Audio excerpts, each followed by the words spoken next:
Nag-crave ako ngayon, tapos ipapakita ko sa inyo kung anong yung kinikrave ko.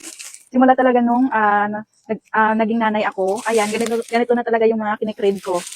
Kung dati, yung mga kinikrave ko lang yung mga makeup, yung bagong damit, yung bagong sapatos. Pero ngayon guys, iba na.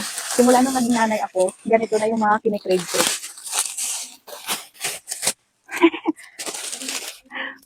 Set na to mga kumari ko ha. Set na yan. Atin.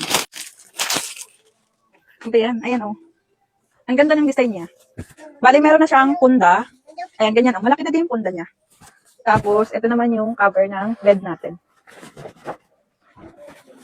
Ang cute.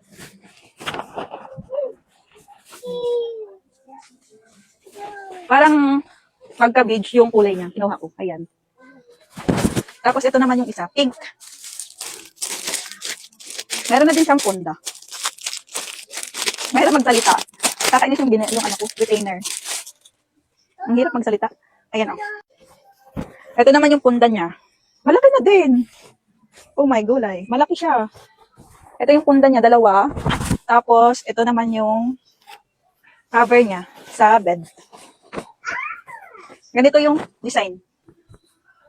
Ayan. Ang cute. Ang cute ng kulay niya.